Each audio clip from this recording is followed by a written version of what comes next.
আসসালামু আলাইকুম। আজ শুক্রবার ১৬ই জ্যৈষ্ঠ, দোসরা জিলহজ, ৩০শে মে। বাংলাদেশ বেতার রাজশাহী স্থানীয় সংবাদ পড়ছি আব্দুর রহমান মাসুম। নওগাঁয় জাতীয় কবি কাজী নজরুল ইসলামের ১২৬তম জন্মজয়ন্তী উপলক্ষে আলোচনা সভা, সাংস্কৃতিক অনুষ্ঠান অনুষ্ঠিত হয়েছে। গতকাল সন্ধ্যায় সদর উপজেলা পরিষদ হলরুমে নজরুল একাডেমি নওগাঁ আয়োজিত অনুষ্ঠানে প্রধান অতিথি ছিলেন জেলা প্রশাসক মোহাম্মদ আব্দুল আউয়াল। অনুষ্ঠানে বক্তারা জাতীয় কবি জীবনী ও সাহিত্যকর্ম তুলে ধরে নতুন প্রজন্মের কাছে নজরুলের আদর্শ ছড়িয়ে দেওয়ার আহ্বান জানান। অনুষ্ঠানে আবৃত্তি, নজরুল সঙ্গীত ও নৃত্য পরিবেশন করেন শিল্পীরা। নজরুল একাডেমি নওগাঁর সভাপতি বীর মুক্তিযোদ্ধা সিরাজুল ইসলামের সভাপতিত্বে অনুষ্ঠানে নওগাঁ সদর উপজেলা নির্বাহী অফিসার ইবনুল আবেদিন, জেলা বিএনপির সাবেক সাধারণ সম্পাদক জাহিদুল ইসলাম ধলু, স্বাধীন বাংলা বেতার কেন্দ্রের কণ্ঠশিল্পী কাজী শাহিদা বেগম অংশ নেন। সিরাজগঞ্জে সাম্প্রদায়িক সম্প্রীতি প্রতিষ্ঠা, সন্ত্রাস প্রতিরোধ এবং সামাজিক সমস্যা নিরসনে আলোচনা সভা অনুষ্ঠিত হয়েছে। গতকাল জেলা প্রশাসকের সম্মেলন কক্ষে জেলা প্রশাসন, ইসলামিক ফাউন্ডেশনের উদ্যোগে আলোচনা সভায় প্রধান অতিথির বক্তব্য রাখেন সিরাজগঞ্জ জেলা প্রশাসক মোহাম্মদ নজরুল ইসলাম।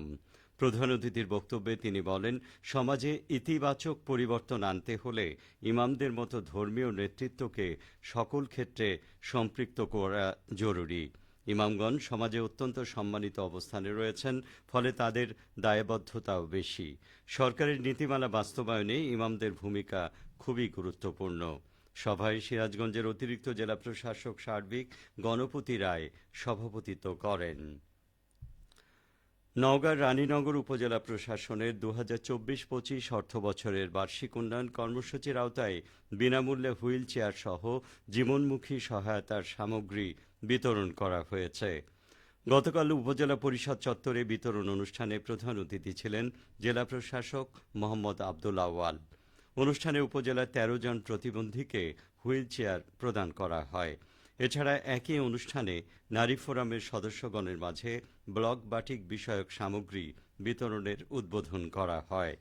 এ সময় রানীনগর উপজেলা নির্বাহী কর্মকর্তা মোহাম্মদ রাকিবুল হাসান, উপজেলা সহকারী কমিশনার ভূমি শেখ নওশাদ হাসান, উপজেলা প্রকৌশলী ইসমাইল হোসেন উপস্থিত ছিলেন।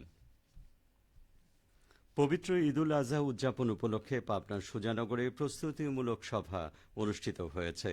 সুজানগর পৌরসভার আয়োজনে গতকাল বিকেলে সভায় পৌরসভার প্রশাসক, উপজেলা নির্বাহী অফিসার মীর রাশেদুজ্জামান রাশেদের সভাপতিত্বে ও ভারপ্রাপ্ত পৌর নির্বাহী কর্মকর্তা হেদায়েতুল হকের সঞ্চালনায় বক্তব্য রাখেন সুজানগর উপজেলা বিএনপির সাবেক সভাপতি আলহাজ আজম আলী বিশ্বাস। সভায় ঈদের দিন নির্দিষ্ট স্থানে পশু কোরবানি, সেই সাথে চামড়া সংরক্ষণ ও বর্জ্য অপসারণ করার বিষয়ে সিদ্ধান্ত নেওয়া হয় এবং পৌরসভা কর্তৃপক্ষ বর্জ্য পরিষ্কারের বিষয়ে ব্যবস্থা নেওয়া হবে বলেও সিদ্ধান্ত গৃহীত হয়। বগুড়ার নন্দীগ্রামে ষাঁড় ও বকনা গরু পালনের জন্য ক্ষুদ্র নৃগোষ্ঠী মানুষের মধ্যে উপকরণ বিতরণ করা হয়েছে। গতকাল উপজেলা প্রাণী সম্পদ দপ্তর ও ভেটেরিনারি হাসপাতাল চত্বরে উপজেলা প্রাণী সম্পদ দপ্তর এ অনুষ্ঠানের আয়োজন করে। অনুষ্ঠানে সমতল ভূমিতে বসবাসরত অনগ্রসর ক্ষুদ্র নৃগোষ্ঠীর আর্থসামাজিক ও জীবন মান উন্নয়নের লক্ষ্যে সমন্বিত প্রাণী সম্পদ উন্নয়ন প্রকল্পের আওতায় সুফল ভোগীদের মাঝে ষাঁড় ও বকনা গরু পালনের জন্য ৬ বস্তা ফিড, ৫টি করে ঢেউটিন, ৪টি করে খুঁটি, ১টি করে কার্পেট ও ১টি করে সাইনবোর্ড বিতরণ করা হয়। নন্দীগ্রাম উপজেলার সর্বমোট ৬৮টি ক্ষুদ্র নৃগোষ্ঠী পরিবারের মাঝে উপকরণ দেয়া হয়েছে। এ সময় উপস্থিত ছিলেন নন্দীগ্রাম উপজেলা সহকারী কমিশনার ভূমি রোহান সরকার, উপজেলা কৃষি কর্মকর্তা গাজীউল হক, উপজেলা প্রাণী সম্পদ কর্মকর্তা কল্পনা রানী রায়, প্রাণী সম্পদ সম্প্রসারণ কর্মকর্তা ডাক্তার শর্মী দাস। বগুড়ার নন্দীগ্রামে পাটজাত মোড়কের পরিবর্তে প্লাস্টিকের বস্তায় চাল সংরক্ষণের অপরাধে আকবর অটো এগ্রো রাইস মিলের জরিমানা করেছে ভ্রাম্যমাণ আদালত। গতকাল উপজেলার কয়েকটি রাইস মিল মনিটরিং করেন উপজেলার নির্বাহী অফিসার নির্বাহী ম্যাজিস্ট্রেট লাইলা আঞ্জুমান বানু। এ সময় নাটোর বগুড়া মহাসড়কের রুপিহার আকবর অটো এগ্রো রাইস মিলে অভিযান চালানো হয়। সেখানে চাল সংরক্ষণ ও বাজারজাতকরণে পাটের বস্তা ব্যবহারের পরিবর্তে প্লাস্টিকের বস্তা ভর্তি চাল পাওয়া যায়।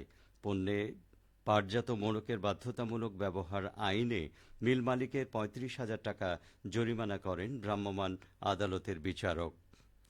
এদিকে নাটোরে বিএসটিআই আইনের লঙ্ঘনের দায়ে ২টি কারখানাকে ৩৫,০০০ টাকা জরিমানা করেছে ভ্রাম্যমাণ আদালত। গতকাল জেলা প্রশাসন এবং বিএসটিআই পরিচালিত অভিযানে নেতৃত্ব দেন জেলা প্রশাসনের সহকারী কমিশনার ও এক্সিকিউটিভ ম্যাজিস্ট্রেট মোহাম্মদ রাশেদুজ্জামান।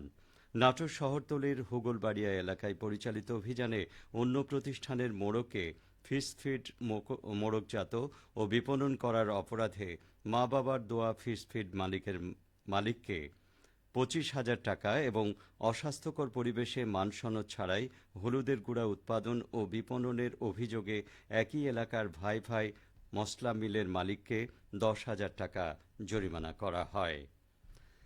সবশেষে আবহাওয়া। আজ সকাল ৬টায় রাজশাহীতে তাপমাত্রা ছিল ২৫.৫ ডিগ্রি সেলসিয়াস। সে সময় বাতাসে আর্দ্রতার পরিমাণ ছিল ৯৭%। রাজশাহী ও পার্শ্ববর্তী এলাকায় আজ সূর্যোদয় হয়েছে ভোর ৫টা ১৬ মিনিটে, সূর্যাস্ত সন্ধে ৬টা ৪৮ মিনিটে। সংবাদ শেষ হলো। আমাদের পরবর্তী স্থানীয় সংবাদ দুপুর ১২টা ১০ মিনিটে।